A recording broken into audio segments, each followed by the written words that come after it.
Ugadi is just around the corner, and in Karnataka, we celebrate it by making traditional Obbattu, also known as Holige.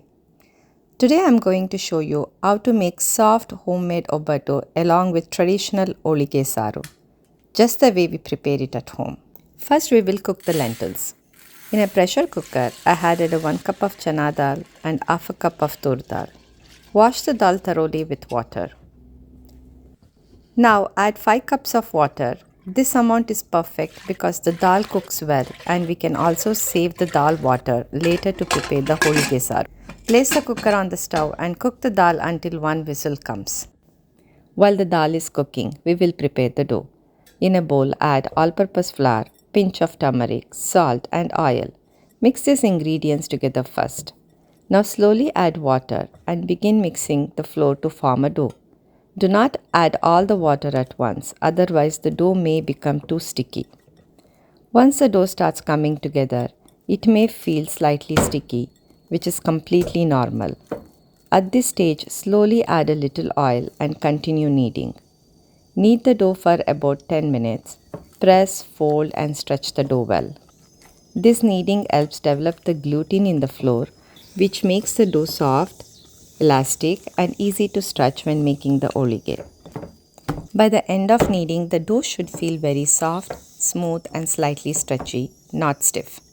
Pour a little oil on top, cover the bowl and let the dough rest for at least 2 to 3 hours. Once a whistle comes, turn off the heat and allow the pressure to release naturally. While the cooker pressure is releasing, I am roasting the poppy seeds on a low heat. Once they start to splutter and release their aroma, remove them from the heat and let them cool. Now pressure has released, so let's open the cooker and check the dal. As you see, the dal is soft but still separate and not mushy, which is perfect texture for making holige stuffing. Strain the dal using a strainer and collect the dal water in a bowl. Keep this dal water aside because we will use it later to prepare Holige Saaru. We will prepare a coconut mixture. In a mixer jar, add fresh coconut, jaggery powder, cooked dal and a little dal water. Grind everything into a smooth paste. Now add the strained dal back into the cooker. Using a hand blender, blend the dal into a smooth paste. If you don't have a hand blender, you can also use a mixer. Either method works well. Now we will start preparing the holige stuffing. Place a large pan on a stove. Add a dal paste to the pan. Then add the grounded coconut mixture. Next add 1.5 cup of jaggery powder. Start mixing everything together. At first the jaggery will melt and the mixture will become slightly liquid. Continue stirring on medium flame. As it cooks, the moisture slowly evaporates and the mixture begins to thicken. Once it starts thickening, add cardamom powder, roasted poppy seeds. Continue stirring until the mixture becomes thick enough to form small balls or laddus. Turn off the stove and allow the stuffing to cool completely. While the stuffing is cooling, we will prepare Holige Saaru, one of my favorite. Place a pan on the stove and add a little oil. Once the oil heats up, add cumin seeds, peppercorns and let them sizzle. Add sliced onions and saute until they soften. Next add a pinch of turmeric powder and a little salt. Add 2 to 3 garlic cloves and a small piece of tamarind and cook for another minute. Finally add fresh coriander leaves. Transfer this mixture into a mixing jar.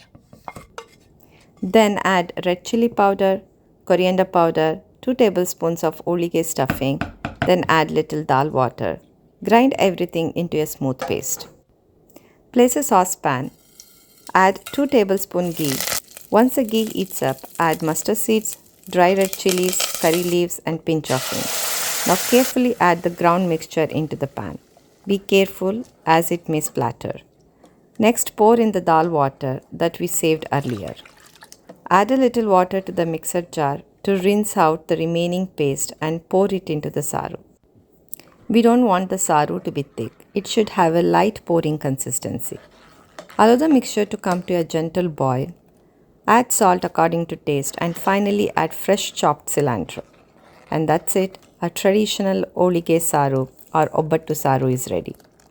This is one of my favorite part of the meal. I usually keep it in the refrigerator and enjoy it for 2 to 3 days.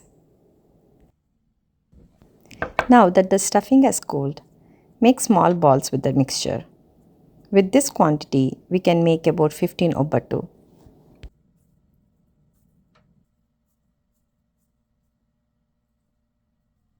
Next, take the dough. As you see, the dough has become very soft and stretchy, which is perfect for making Obbattu. To shape the Obbattu, I am using a Ziploc cover. Cut it into 2 sheets. Drizzle a little oil on a sheet and spread it evenly. Take a small portion of dough and place it on the sheet. Add a little oil to your fingers and gently start spreading the dough. The dough may try to spring back slightly, but the oil helps it stretch smoothly and prevent sticking. Place one stuffing ball in the center. Now slowly bring the edges of the dough together and wrap it around the filling. Remove any extra dough on top, then gently press it flat. Add a little more oil and place the second plastic sheets on top. Now gently press and spread the dough with your fingers, turning it slowly to form a round Obbattu. The plastic sheet helps the dough spread easily without sticking. Remove the top sheets carefully. Now gently transfer the Obbattu onto a hot cast iron pan. Cook for a few seconds, then flip it to the other side. Add a little ghee on both the sides and cook until you see beautiful golden spots. And that's it. Our soft, delicious Obbattu is ready for Ugadi festival.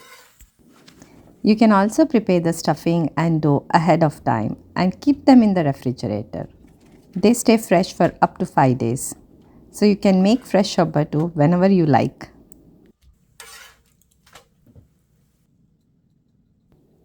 Now I am adding a little ghee on top. As it melts, the Obbattu becomes even more soft and flavorful. If you enjoyed this recipe, please like the video and consider subscribing to the channel for more traditional recipes. Now let me show you the texture. Look how soft it is. When we tear it open, you can see the beautiful filling inside. I am serving the Obbattu with a bowl of milk and some Holige Saaru. I personally love it with Saaru, but some people enjoy it with milk or just ghee. Let me know how you like to eat Obbattu in the comments. The Obbattu is so soft, the poppy seeds, coconut and jaggery give such a wonderful flavor. A perfect Ugadi treat.